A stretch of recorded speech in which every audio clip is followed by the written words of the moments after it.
Start. Okay, good afternoon, everybody, here in person and online. So we're delighted to welcome you to Red Hat. My name is Darren Taylor. I'm co-lead of the Academy of Lean Enterprise Excellence in the Southeast Technological University. I have a few hats. I'm also co-chair of Southeast Lean Network and current chairperson of Lean Business Ireland. And delighted that I'm joined by a steering committee colleague, Stuart Nelson, as well. And really delighted to welcome everybody. First in person for quite a while, and the very first hybrid in terms of in person plus online. So you're all very welcome online as well. Really delighted to have this. A particular note of thanks, of course, to Red Hat for their hospitality and to Leigh for speaking today.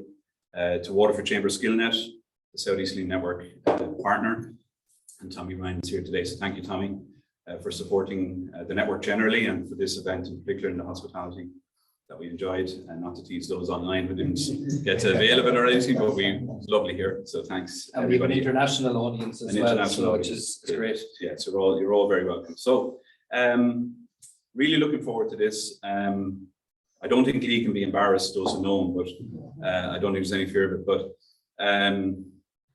we've been blessed, all of our workers, with executives and practitioners. Every student is memorable. Every graduate stays in touch and is integral to the community nationally and regionally, and to our programs on an ongoing basis. Those who were in class with Leigh and those who know Leigh, he's undoubtedly the most prolific that I've encountered in our time. In terms of publishing and taking things and running with them. In semester one of the first year of the program, Leigh knew why he wants to be on the program, and we talked. And so I do Hoshin Kanri as part of one of my modules. And in terms of prolific, if I remember correctly, we lecture on Monday nights and occasional Saturdays. And the next morning, talk about a guy sleeping on something. The next morning, Leigh got in touch, I think it was the next day. Yeah. And had this idea, which he knew he wanted something, didn't quite know what it was, and this was a nugget for your continuous improvement project. In turn, informed his dissertation, and I mean, he's published widely already, conference and in terms of journals, and he went on to tell me that he was developing and rolling this out across Red Hat as well. So talk about impact, improvement and impact in real time is extraordinary. So really looking forward to this.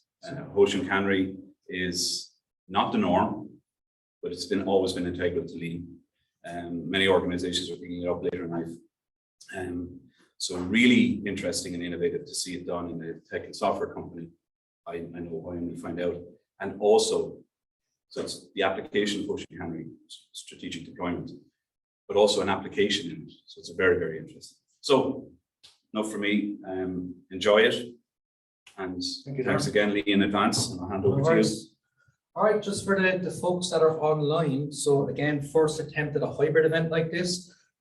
We have Stefan Spielberg at the end of the room. Thanks for the multi-camera setup. And Paul Power is in on our Zoom chat. So if at any stage as I'm going through it, if someone has a question in room, it's easy to put your hand up. In Zoom, just add it to chat. Paul can get my attention. I like taking questions as I go because I can contextualize it better, but failing that, we'll reserve time for Q&A at the end. Okay, so as Darren introduced me, I'll introduce myself a bit more humbler. My name is Leigh Griffin, and I'm an engineering manager within Red Hat. And what I want to talk to people about today is the open decision framework, which is a totally free tool or approach or application that anyone can take to try and run an open decision. And as you're going to see throughout the talk, the linkage to Hoshin Kanri and the capability of using this within a lean organization. I don't like bigging myself up, but it's always nice to have a speaker profile to say, why the hell is this guy talking to you about it? A long time ago, I did a PhD in computer science, which gave me a good research-oriented background.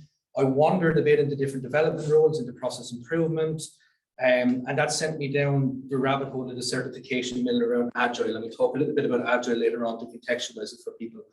And that led me in the pandemic to go back and do the Masters of Lean Enterprise Excellence in SETU. Wonderful course, would highly recommend it. And as a totally online course, it opens up to anyone who might want to do it and consider it. Part of that, I intersected with coaching. Coaching is a passion of mine. I think it's the best way to unlock people, unlock potential. And I hit the kind of capstone in that area, something called the ICF, which is the International Coaching Federation. And I hit that last year as well. So last year was a busy enough year for me, to say the least. But I like to call myself a change agent for organizations. Now, bringing people on a journey, just to start kind of contextualizing the problem here, it's difficult. Anyone that's done any kind of change to try and convince people to change a pattern of behavior or a way of working or break away from the status quo. And strategic decisions have to be made.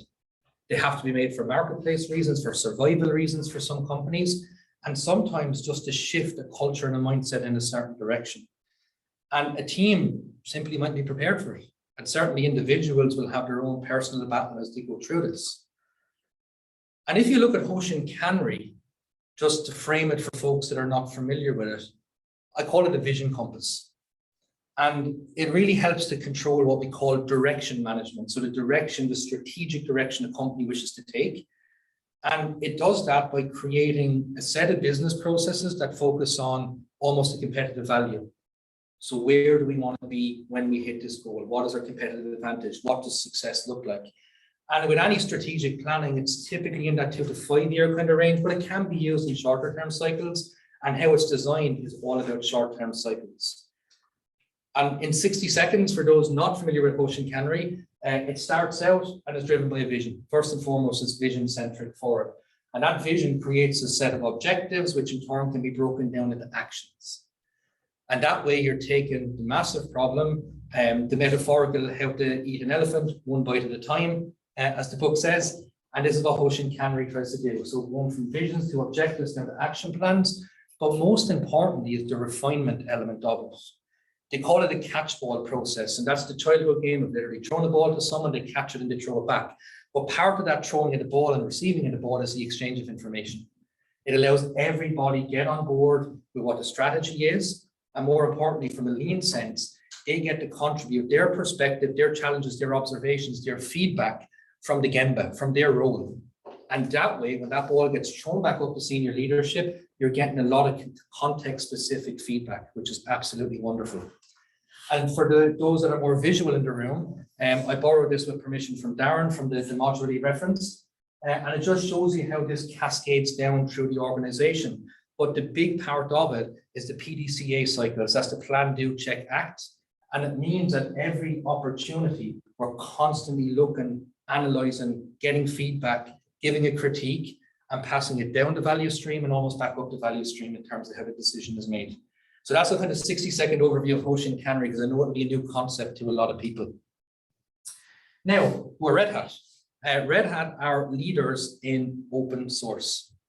And that might not mean a lot to a lot of people, but there is proprietary software where you pay money for it, and open source software where it is totally free. Free as in beer is the famous saying they use for it. And Red Hat were acquired by IBM in 2019 for $34 billion in cash. It was the largest cash acquisition, yet what do we own? Absolutely nothing. All of our code is open. All of our products are open. If somebody wants to start up Blue Hat in the morning, they can take all our code and instantiate it, and we'll help support them from a community perspective. So they have paid for the culture, the values, the people, the knowledge, which is a wonderful success story for this open source model. But we're going around since 1993, and in 2012, we became the first company to get $1 billion for selling free software. And even saying that out loud is kind of creates a contrast in people's head. How do you sell free software? We sell support, we sell training, we sell the enablement side of it from a subscription basis. But Red Hat, as an open source company, we're a values-driven company. And values are one of the things that underpin people's decision-making, how they buy into a strategy, the direction they try to go. And our values are freedom, accountability, courage, and commitment. But how we pitch the values, they have to be in balance. So you can't have commitment without accountability. You can't have courage without freedom. And by creating that view at an associate level, that's what we call the employees within the company, for those not part of Red Hat, they buy into this. So we get a level of engagement at an associate perspective by being a values-driven company. And that becomes really important when you're trying to do strategic planning to get people to buy into a vision. If you can hinge it on values and tap into those values, you automatically have an engagement mechanism for those people. And we like to think that we're open and very transparent outside of Red Hat. We call it the open organization. And there's a fantastic book called The Open Organization by Jim Whitehurst, who was our former CEO, which gives people a playbook for how open culture, how you ignite passion and performance in people, and how you can take some of those aspects and bring it into your own company and into your own teams. But we have a number of just notable things to quickly reference here. We changed our logo. You're going to see the logo reference later on because of the open decision framework hasn't been brought up to brand standards yet. But we created our new logo through the Open Brand project. Red Hat Academy is something that we partner with local academic institutions. So SETU are a member of Red Hat Academy. And we give away roughly 21,000 euros worth of free courses to any student or staff member. So we give away our knowledge in the hopes that it will generate insights and knowledge in other people and comes back to us. But what we'll be talking about today is the open decision framework, and we'll hit that in a few moments. Just to round out the challenge at the moment, if anybody goes on the news for the last 2 or 3 months, you're going to see challenges within the industry, right? There's jobs being shed left, right, and center. There's almost a contraction within the tech industry. So frame yourself on that challenge, but I want to go back maybe a little bit further and talk about the change in moving from a system of record to what we call a system of engagement. So anybody here that's old enough to remember having to go to the bank and actually queue up and work with a teller, they were backed by systems of record. Now it's internet banking on your phone. And what that's changed is the dynamic from a customer profile perspective. People are now much more demanding of technology. They don't accept longer cycles and waiting for new features or bug fixes. They will literally jump ship. They will jump to a competitor if they're not getting the right features or the right support. And this came around about 20 years ago, a concept called Agile. So because software is in its infancy compared to other more mature careers and industries, we still haven't figured out the best practices. So they got a lot of the thinkers at the time together to talk about system design, architecture, and the best way to architect and build a project. And Agile was the result of that. And it came as a manifesto and a set of values. And ultimately, it derives itself from learning by doing, right? So very similar to the lean mindset and culture around that. So the more we build software, the more we're going to learn how to build software better. That was the kind of philosophy behind it. And I love putting this picture up because some students before thought that was a software engineer. It's actually Charles Darwin, but he has this wonderful misquote about the survival of the species. But the part I love focusing on is about being adaptable to change. And we, as an industry, have to be adaptable to change because of that system of record, system of engagement, right down to new paradigm disruptors like ChatGPT, which we spoke about with a few people over lunch. We have to be able to adapt to that. And Agile tries to give us a framework, a methodology, a philosophy to actually focus on that. And I like adding this slide into it as well, because this is an unspoken part of transformations, but can be very key to engagement. It promotes a safe team environment, and it promotes that through framing the work, inviting engagement, and responding productively. And what I mean by that, it creates this inclusive environment where anybody can have a say, can have an involvement. There's no fear of a bad idea. And that is what we call psychological safety. So anyone that's looking at a cultural transformation in their organization, that is your bedrock. And there's a wonderful book by Amy Edmondson called The Fearless Organization, which is a great reference point for that. But Agile promotes this and champions it, which I think is wonderful because it's all about the people. And what is Lean? Lean is all about the people as well. And why we love this in a software company, it inverts the pyramid. So it changes that traditional top-down, bottom-up organization view to stop it coming from a cascading of leadership saying this is what you have to do and managers doing that work for people. It creates shared purpose and passion within teams. And when you have a values-driven company, it's very easy to focus on the passions, that element of pride. And you're going back to theory X, theory Y in terms of why people want to work, their motivations. That's what Agile helps foster. It helps foster people wanting to be purposeful and passionate to go home and have that proud moment to talk with friends and family of the great things that your company has built. Agile ultimately in this inverted pyramid model, it promotes engagement. Our engagement scores in a software industry far exceed any of the general Gallup study scores that you're going to see out there because of a model and an approach like this. It also helps make what we call inclusive decision making, which involves a lot of debating, a lot of controlled arguments is how I'd like to call it, but it allows for open conversations and open exchange. And this is the model that we base our decision making on. But I can't leave a presentation on Leigh go by without showing the intersection, right? So not a lot of people seem to realize in the software world that Agile descends from Leigh. They're the same principles, the same philosophy, and over the years, it's literally lost sight of that. Part of that is from the certification mill effect. Part of it is because software, when they go and look at the likes of Leigh, they're looking at work in progress limits, they're looking at batch processing, they're looking at the manufacturing side of it, and they're missing the philosophy.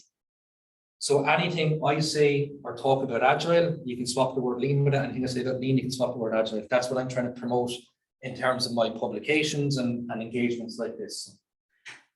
And what we're actually trying to do, even within Red Hat, is promote continuous improvement as the word, or the words I should say, rather than focusing on Agile or the frameworks around it. And just to frame this, so what are Red Hat doing in terms of Agile and continuous improvement? We have a branch of our company dedicated to product development. So we call that product engineering, and there's approximately 12,000 people working on that. There's pockets of agility or continuous improvement. And we're facing all of those market pressures that I referenced that's on the news. Customers want more features quicker. They want the same quality. They're much more demanding. And a challenge we have is how the hell do we coordinate that across 12,000 people and hundreds of products? Ask the question, where do we start? So where do you start on something that's that challenging? So what we have within Red Hat is this culture of open source principles. We love the idea of open exchange. We'll open debates, we'll open threads, we'll send emails, we'll share information, we'll try and get to a point where we can exchange conversation and get different perspectives on board. That automatically drives participation. And because of an open source mantra, we're not looking at what we call production grade. And the people from a Lean perspective would be shocked to hear this. We happily release defects. We happily release a product with defects so that we can get feedback. Like, we don't want to build something and discover it's totally what the customer don't want. We'd rather release it with the caveats of defects and harden it and bring it back into the various cycles we have. And more importantly, is community. Now, we have all that almost for free as a company because we're an open source company and we're invested in that as a culture and the values and the mindset. But what that translates to is an open decision to bring to the topic of today's talk. An open decision has the following kind of characteristics. It's transparent. It wasn't two people meeting over a beer or a coffee, making a decision that's going to change how 12,000 people work. It's done in the open. We don't shy from it or hide from it, warts and all. It needs to be inclusive. We want to have that DE&I is the acronym that we use in Red Hat, which is diversity, equity, and inclusion. And we want people from different cultures, different backgrounds, different underrepresented product areas or job families to have a say into it and not just go with engineering being the biggest group, setting the direction and everyone has to follow. That's not inclusive. And more importantly, it has to be customer-centric. And customers in this case can be multifaceted. So our actual customers that will receive our products, but also the people that are most impacted by the decision. They're customers in the decision process as well. And if you follow these principles, it leads to better decisions. By having open exchange, you get transparency. You get transparency with your customers, your stakeholders, and anyone that's impacted by it. By having participation, those most impacted by the change can help influence it. They can help course correct maybe misconceptions or data gaps that might be missing. And that means ideas can come from any part of the organization instead of that narrow vertical that we might look at. We release early and often. And we don't say that the decision is perfect. We release it with defects in air quotes so that we can get the feedback, that we can shape the decision through iterating. And it creates this wonderful virtuous cycle of feedback being integrated, people getting the joy out of seeing they were listened to and heard, and we progress the decision in that direction. But more importantly, from a community perspective, if you make this a community-centric thing, you're automatically building trust. You're building trust in what the decision process is, irrespective of what the decision outcome is. And to talk about outcomes, you automatically get buy-in to the decision. You get buy-in by virtue of having explored the problem space, talked your way through the challenges, helped bound what the problem is, take the feedback, receive the feedback, work with it. People are now bought in and invested in what the decision is. And if that decision is tied to a strategic objective, by extension, you've now sold the strategy. You've helped sell the direction you want to move this in. And it creates an opportunity for stronger and faster adoption. With no disrespect to the likes of our public sector, where it might take multiple months to years for a report to be commissioned for strategic direction, and there's funding rounds and all of the good stuff, you've lost the momentum. So if you can do an open decision, the outcome can be implemented, realized, and enacted much, much quicker. It lowers that delta, that cycle that we have. And a big one for me, it reduces analysis paralysis, where we want to make sure we hear everyone's opinion and we try and make the best decision. It reduces that, it confines that, and it makes it time boxed. And what I love about this, it becomes a mechanism for the best ideas to bubble up. So that means you're not going in with predetermined ideas. You might have a rough direction, but it means you're going to get a real left field idea that no one has thought about because you're not coming from that diverse mindset as the person that raised it. And that can give you a lot more threads to pull on for future implementations, for future objectives, for future actions. So what we get from any ODF that we run, we get future view. We don't just solve the problem and decision in front of us, we get a much bigger ecosystem view out of it. And just from a planning perspective, with Hoshin Kanri being very focused on strategic planning, it's fewer unanticipated impacts. You probe the problem space so well and crowdsource the idea and the decision that there's very few unexpected road bumps. You can never say never, right? But you've minimized that from a risk perspective. Now, I know a lot of people will be thinking this, you can't please everyone, right? So you're never going to get a perfect decision that 100% of people agree with, but everyone has a chance to feel heard. They have a chance to have an understanding of why the decision is being made.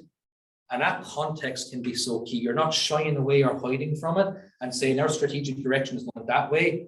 And why? Because I'm saying it's that way, and I'm the CEO, that's the direction we have to go. And what it also gives, it gives the visibility into what the requirements were, what the constraints were, what research approach and evaluation criteria. You publish all of that freely and openly. So we will make this decision under the following criteria, and people can attack the criteria. They can complement it. And even if they don't take their suggestion on board, they understand why. They understand what the criteria was in the decision. I keep going back to inclusive. It's inclusive and it's transparent. And that makes it so, so powerful when someone doesn't get their idea bought into, but they understand that this came from a critical mass. It came from a much wider perspective.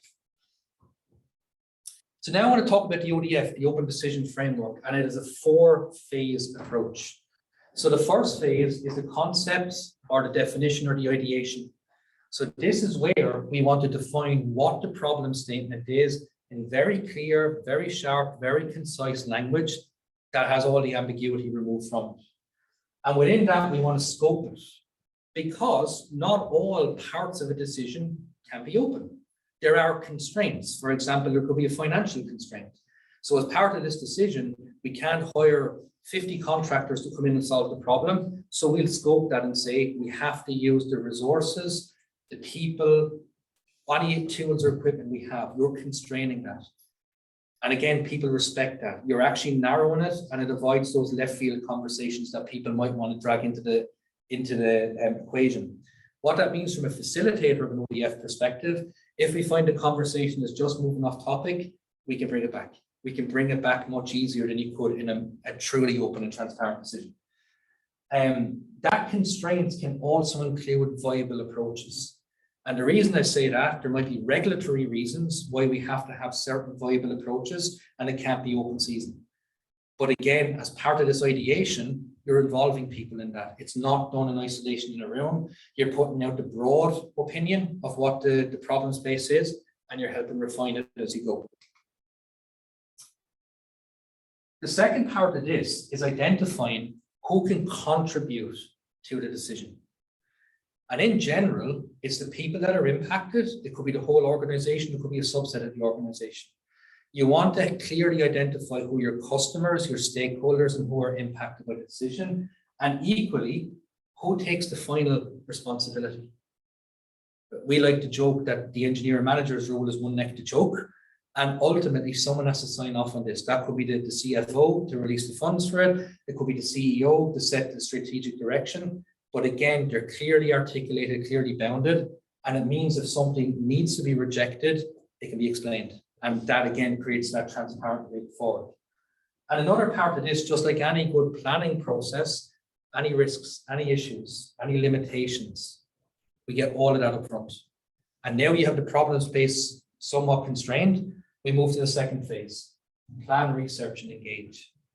And this is where the people who are helping to drive the decision will do their due diligence, they'll do their research, they'll engage with the organization, they'll hold interviews with the customers, they'll use all of the mechanisms for qualitative and quantitative data gathering mechanisms to try and pull in as much information as we can. And a key part of this, lower the barriers. Don't set up a call that's only at 9 o'clock Irish time when you have a multinational company where it's out of hours for people around the world. So if we can lower the barriers and remain open to new perspectives, it increases that diversity and that inclusion aspect of it. And as part of this, we need to be both specific and intentional on what kind of feedback we want. And again, that stops the pulpit speaker standing up, giving their broad spectrum view on the world.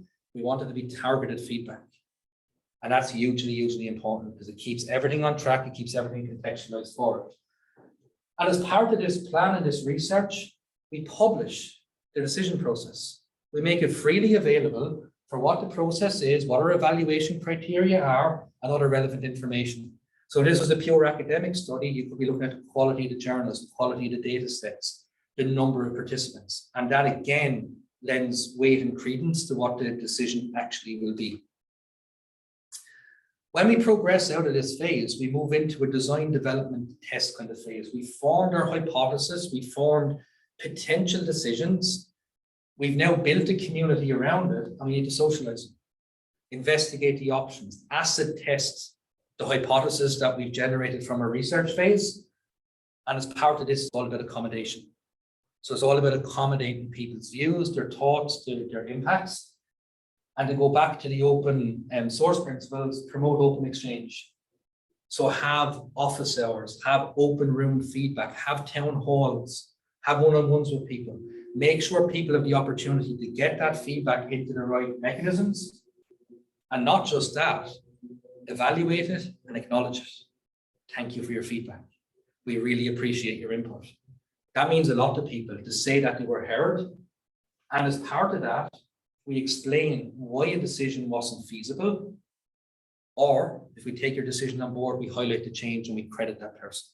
We got a wonderful idea from Jane Doe, we've incorporated it, here it is. And you're showing the evolution, the incremental evolution of the decision. And what's a great technique in anything is start at the end. Show people what the end goal looks like.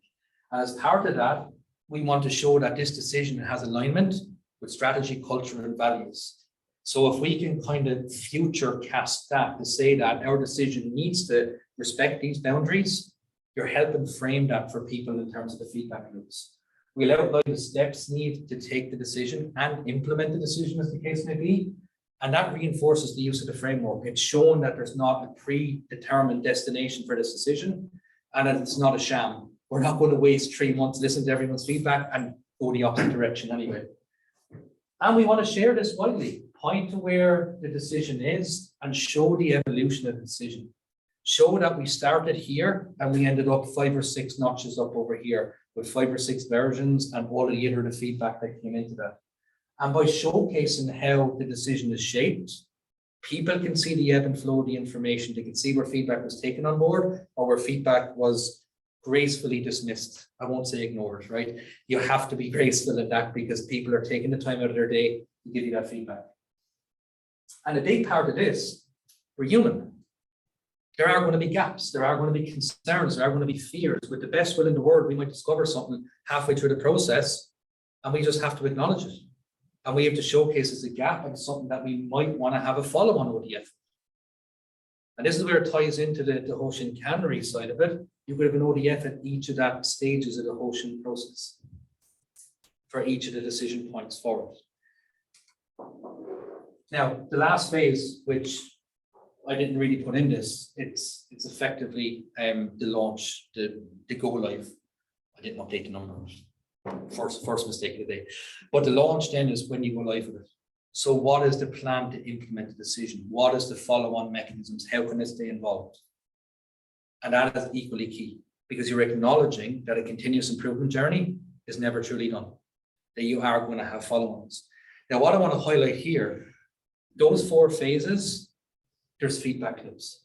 So it's never a case that we do phase 1 onto phase 2, onto phase 3, onto phase 4. We time box when we feel we need to move beyond the phase purely to avoid analysis paralysis. Otherwise, we could be looping eternally for forevermore. So that means when we learn something new, we need to go back and do more research on it. We go back to phase 2. We might even need to go back and reconstrain the problem statement if we discovered something midway through.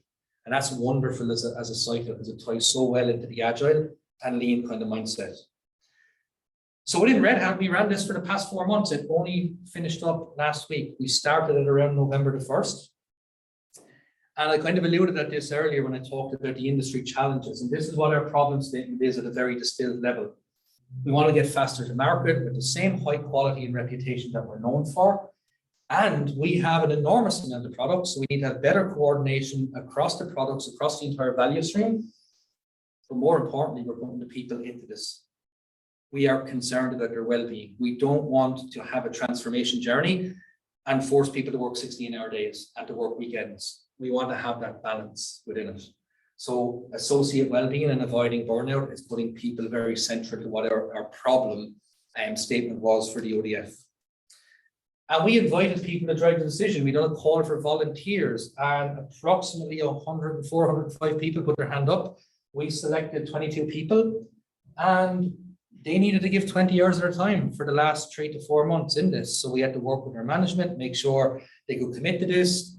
And because we done this in a very open way, we got a diverse and inclusive group. So the selection criteria for those 22 people made sure we had a great mix of race, of gender, of product areas, of experience with Agile and Lean, so that we had literally a diverse team driving this. And they were only driving the decision. They weren't making the decision. So their role was to engage the organization and speak on behalf of colleagues initially, and then bring those colleagues into the conversation point with us. And we gathered in Westford in Massachusetts on the start of November, and we needed to ideate about the ODF. We done our phase 1 over in Westford to really nail on the problem statement, what the objectives were, what our constraints were. And we spent 3 days exploring that problem space. And it was a wonderful exercise, I have to say, to get people face to face in the room rather than doing it online. And it really created a camaraderie within the group to try and take personal responsibility for charting this decision and realizing that there was a weight of the company on people's shoulders, but it was shared. That if we get this right and be inclusive, we can chart a path for our company going forward. Sorry, can I ask Yeah, a quick question? sure, yeah. Was the goal to reduce the time to market? Was that That's one of the goals here yeah. is to make sure we can get to market quicker at a pace that the customer wants to consume our product while retaining our quality. And I suppose my follow-on question is, did you not make that more specific? I suppose in traditional problem solving, We did. We made it more specific in it. I'm giving the 30,000 foot view of it here with it, but absolutely that was some like, what does that mean? Like we literally went to that level of questions. And I could have put in another 30 pictures up here. You can see the whiteboards with all the sticky notes. I think we killed about 20 packets of stickies over there in terms of exploring that solution space for it. So here are our 4 objectives out of it. We wanted a unifying continuous improvement vision statement. So this is literally going to be what will drive our Hoshin Kanri process for the next 2 to 5 years. And that was crowdsourced through the open decision framework. So it's actually a really nice inception loop that we have here with it. Roles and responsibilities to have clarity in what the impact on my job is and what responsibilities I need to consume, and at a team level as well. and a singular view of our products. So I mentioned having that multiple products scattered around, service in different areas. We as a company are struggling to identify the entire value stream and understand what the prioritization across all of those product areas are. And finally, training to enable it all, right? So to make sure that we're not going to send the company on a journey of continuous improvement and leave them to their own devices. We want to have training included as a core objective. And what we done then to move into the kind of second and third phases that I spoke about here, we literally embarked on a journey of feedback. And we held open feedback. That was calls, that was open forums. We used Google Docs as a collaborative mechanism where we published our research, we published our hypothesis, and we asked people to attack it with feedback. And I just took the stats from one document out of those 4 objectives, right? Because it's hard to get a distilled academic view of the forum because there's overlap with people and there's just anonymity involved. But in one document, we had 460 people engaged. We had 203 comments, 481 replies on those comments, and 108 actionable pieces of feedback that integrated into that single objective's decision point. And that's phenomenal statistics-wise. And that actually led to 5 major releases of our document. In the first iteration, we had about 30 to 32 pieces of feedback. The second iteration was about the same. As you can imagine, then it tapers down because people are starting to get new agreement. We're coalescing on what good looks like in a decision. And what's wonderful is this was one objective. And that level of engagement is something that surprised us. We hoped for it, but to see it in action and see the actual process flowing like that was wonderful. And then we moved into the kind of deeper areas. So we formed our own opinions, we have our hypothesis, we got people one-on-one, and we targeted people that were very passionate and very engaged, both good and bad. There's no such thing as bad feedback. There's feedback that might have to be peeled apart to try and figure out, is this coming from a personal opinion, a strategic opinion? The emotive scale that could involve in any change management is important. But we needed those people to feel heard. So we took them on one-on-one calls because we're a multinational company. And we caught people in the office who gave feedback. And we went on team calls, but we shopped this around leadership. We went to the leadership teams of our product engineering and we got them on the documents to give feedback. And that's shown then that it went from intern the whole way up to our vice presidents of software engineering collaborating on this and giving their view. And it's again leading from the front in that. And what this ultimately created for us was a set of outcomes that we're calling version 1.0. And what's happening now, there's a continuance work just after spinning up. It's starting on March the 1st. And that team are dedicated and committed to growing and evolving that. They might run more ODFs in a more targeted manner. But that feedback document that we have will become a basis for the next set of strategic decisions, the next set of objectives, the next set of actions that we want to analyze, which is where I think this tool fits wonderfully in the Hoshin framework, that it can be used at any layer of it, or for the whole value stream of what Hoshin Kanri talks towards. And we successfully launched this on the 10th of February. So this is hot off of the press for people here, so wonderful timing. And that continuance, what I just spoke about, our goals are to refine, to harden, and learn by doing. Because with the best will in the world, you're creating a framework of objectives. It's sterile in a way because it's untested. And now we're going to progress this with small teams. We'll harden those. We'll increment our version numbers again. And we're going to keep doing this. And this will undoubtedly form more ODFs as we keep going with it. So just some concluding thoughts, and we'll get to the questions then. I like to call this Hoshin Kanri injected with openness. I know the Hoshin philosophy is to talk towards openness, to talk towards it being a transparent. This is a blueprint for it. This is a blueprint for how you could do it and integrate open decision making into that process. And being honest, in that room with 22 people, I was probably the only person, maybe one or two more at most, that knew about Hoshin Kanri. So we didn't set about this as a Hoshin Kanri exercise, but after hearing it, and anyone coming from a lean background that understands Hoshin, you can see the parallels. You can see the strong overlap. Is it 100%? No, but it's effective feedback loops, it's whole org involvement, it's strategy projection, it's getting people's feedback from their Gemba. into our documents, into our feedback loops. And my personal first impressions of Hoshin that night I sat on Darren's class, it's challenging, scale-wise. How the hell do you get the whole organization to buy in? But that did trigger the thought with me to use the ODF to neutralize, and that's what Darren alluded to at the start. That's what led me down my continuous improvement project, it led me down my thesis route. But then we got to try it in anger. And I'm now firmly convinced that this is both an application of Hoshin Kanri and an application for Hoshin Kanri. I think that's something that anyone considering running such an exercise could do. And even if you can't do a full-blown Hoshin Kanri process, use it for any decision you, your team, your group faces, and at least you're practicing that model, and it might instill something strategic-wise in people. Now, where can I find out more? We have the GitHub link for it here. I know there's some Red Hatters on the call. I know RJ is there. RJ, would you mind pasting into the Zoom chat the GitHub link for the Open Decision Framework? Those in the room, I printed a copy, so you can take it home and study it. We'll have the exam next week. But this gives you a companion guide, and there's just a screenshot of one of the slides within it. It talks to you about the steps you can take, the size of questions you want to ask, whose problem are we trying to solve, who we need to get help from, what could be impacted, who solved the simple problems. So showing how you bound the space, and it gives you a path and a direction to go through this.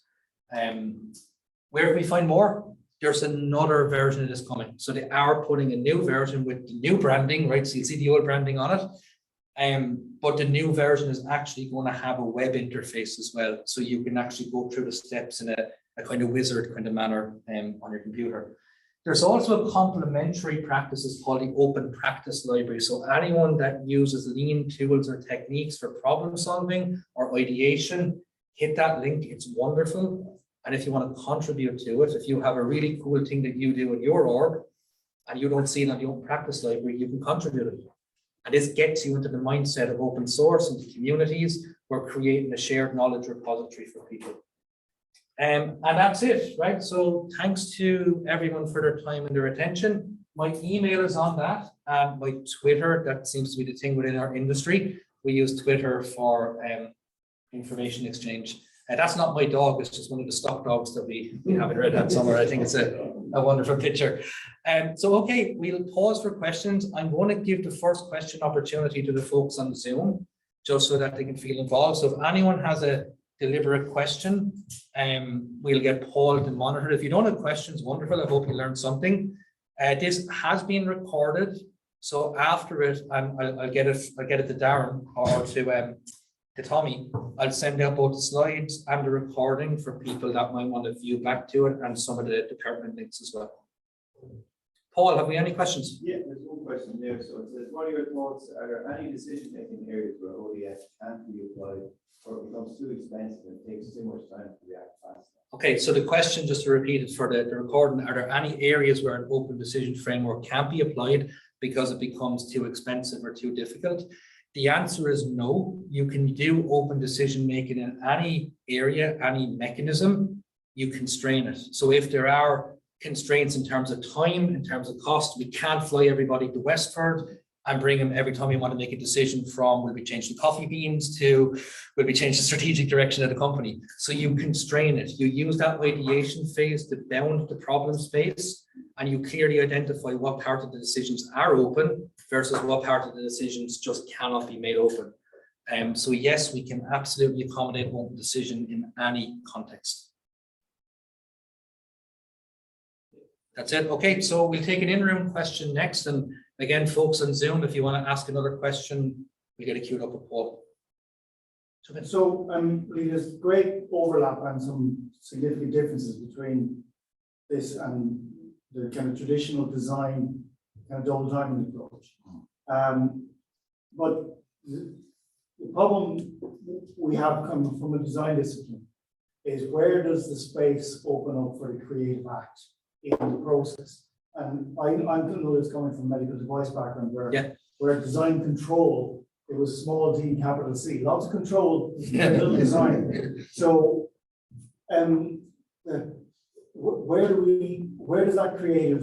where's the space for the creative act, and how does that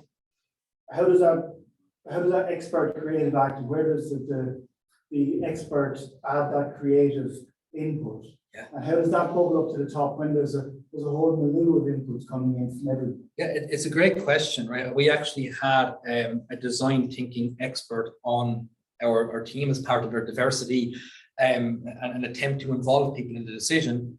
And the simple answer to is you generate it as a feedback mechanism. You make it part of your process.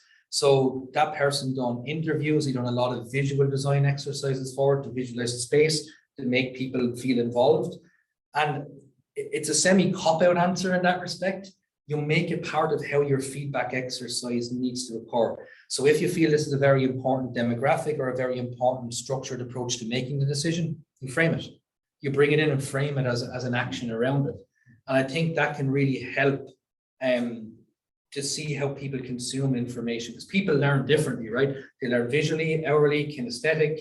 So part of your decision-making process, if it's a new product, for example, might be get 20 people in a room and play with the product for an hour. But you make that a key part of the decision, that we don't progress and make a final decision until X, Y, and Z are satisfied for it. This is deliberately open enough that it can and should accommodate very specific nuances like that. And equally, if you feel there's a gap in the open decision framework, a massive gap where visualists can and should be involved or be part of the framework or become extra questions on it, we want to hear from people like that. Because we're not claiming that this is a perfect tool. It's tried, it's trusted, it's battle hardened, but it hasn't been tried in enough areas. So we literally on a call yesterday spent an hour as a group doing a retrospective, which was a look back over the whole process. And we generated about 20 insights, which I'm going to take back to the ODF team to say, this worked really well, this not so much. And we learned by doing, we create that virtuous cycle. I'm hearing leader standard work, similar to the constraints. If you have the constraint question, team formation and composition at the very beginning, that's a prerequisite inclusion. You have to have that expertise in your context, and probably in other contexts, similar equivalents need to be part of that team. Correct. And that's why we made deliberate decisions, even going through it, to bring extra people in. That 22 people ended up closer to 30 people at the end. So we brought a training expert in because we realized we had gaps in our training, knowledge, and experience. We lean on the expertise. Similarly, we brought another person in that was very complementary to our design specialist, so that he had a second person to bounce ideas off it, because he felt restrictive, shall we say, in terms of the decision making. And that's the evolution of it. Because like the design science guys back in the, it comes from the computer industry. Like the design science guys back in the 60s tried to really systemize the whole thing. Just seized up. Super scripted. Yeah, it's just locked up. And that's the balance, I think. So it's openness within parameters, and the oxymoron is there. That's everything is open. But the parameters are really a protection mechanism to avoid The flyers coming in from left. Yeah. And also, and we've seen this, agile is inherently unproductive. So the early discussions we had in terms of the irony is, like, the meetings are inherently Design is design. Yeah. So definitely, it's just getting the balance, and to your point about optimizing time. So there's prerequisites. We operate on this basis. Yeah. And building that in. And because these are designed as natural feedback loops, you try it, you learn, you run another ODF, you better parameterize it, try and learn and feed it back in. Sorry, I'm asking those questions. No, simple. Okay, so the other thing I liked in this is the time boxing and the avoiding of kind of slipping back. And one of the things we see with an awful lot of design processes is stuff gets submarined way through the process and then pops up at the end, and we end up having to pull the whole thing back. I think this kind of speaks directly to that of not letting you slip back from a decision. And that needs very rigid facilitation of the ODF and buy-in from everyone. So if there's a massive change or the submarine in effect, as you said, we just have to say it happened, but we still have to proceed on it. But if it's something that's a massive impact, you'll have to evaluate. It's a case by case with it, right? And there's no harm in pulling the plug on a decision. But in terms of the timeline, when we sat in Westford, We mapped this out and we had mid to late January as our kind of target destination. We hit the first week of February. The reason why, we have what we call a shutdown period over Christmas and the New Year, and we lost 2+ weeks of feedback. So we just tacked those weeks on, which was great. But we stayed very rigidly to our feedback phase is ending here. We'll harden, we'll iterate, we'll re-engage in more feedback. And we publicly advertised that. We sent a blog out every week. We had all the links out there and people came on board. But you're quite correct. It does help protect that level of decision. And like we had, like any company, the enthusiasm of executives to go, can we get it sooner?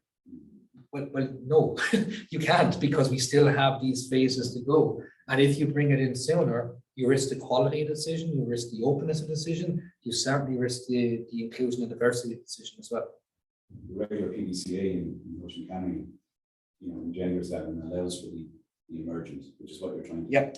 So it's honouring the emergent, but it's at once prescribed, because you must have those regular PDCA process stage-based checkpoints.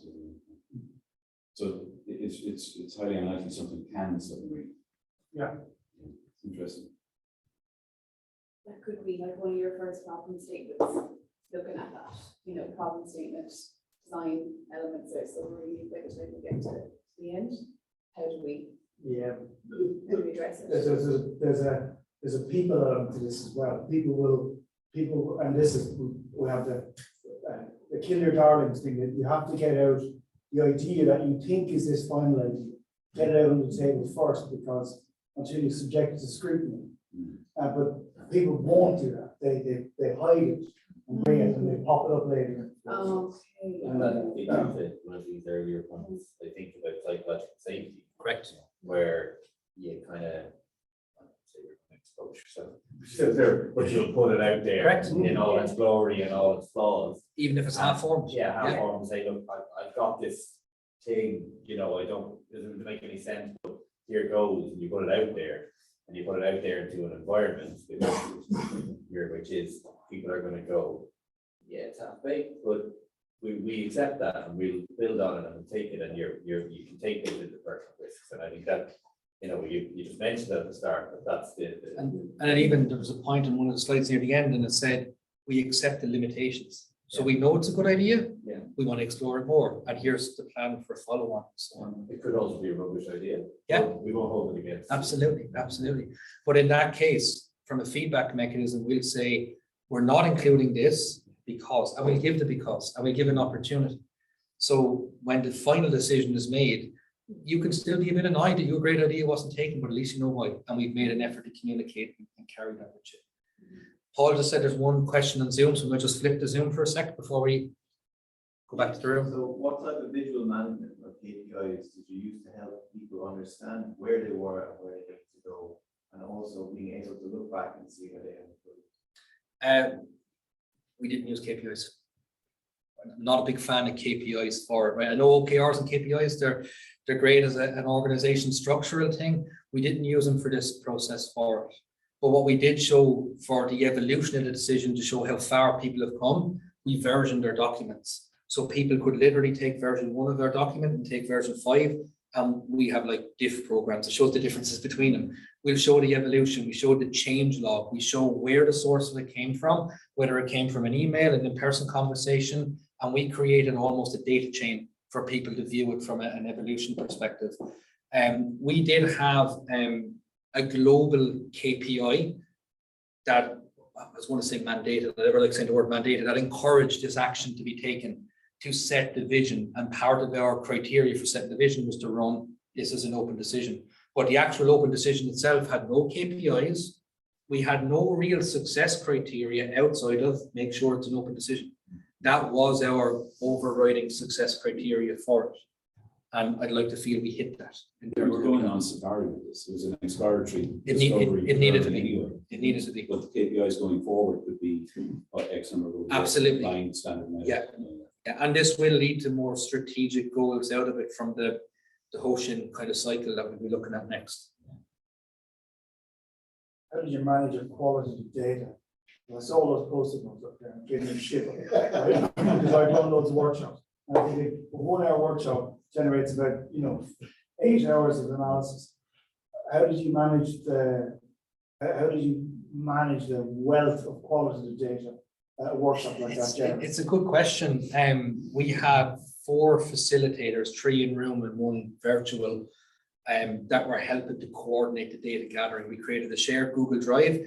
After every session, we literally diligently went around, took a photo of everything, made sure they were transcribed. We had to find ownership. We're leading this section, you own that board, get everything wrote down. And we literally took the physical stickies in case we missed something from it. But that was a challenge, yeah.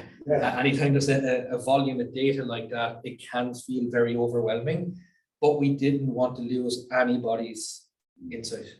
And like anything, you have a room of 22 people, 10% mightn't talk or mightn't participate because of shyness. Even though we try to establish psychological safety and all that, some people are just not comfortable in that broad spectrum. But by God, did they write powerful post-it notes, right? Because it's that safer space to write them and bring them in. And it's something I must do in my copious spare time, is look back and see how close we got to the original ideation versus the end. I'd imagine there's a massive gap in that, but at least you might be able to chart the direction and the evolution of it. That's something I'm hoping to do in the coming weeks when I get time. Okay, anyone else have a question? Keep the folks on Zoom to the deadline. Okay. All right, folks, thank you very much. This was wonderful. Thanks to everyone who came on to Zoom. Really appreciate it and looking forward to connecting with people. Hit me up on LinkedIn, catch me on Twitter. If you have specific questions, I'll happily answer emails.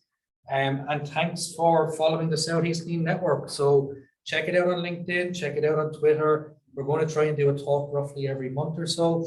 And we'd love to hear from speakers as well, which is great. I might remind you of the conference 31st of May as well in person. Yeah, so there's an in-person conference on the 31st of May in SETU, which we can almost see from the building here in Red Hat.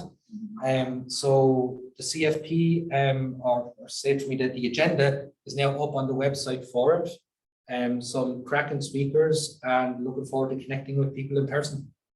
EIreland.com. Great. All right, Thanks super. very much. Thanks, folks.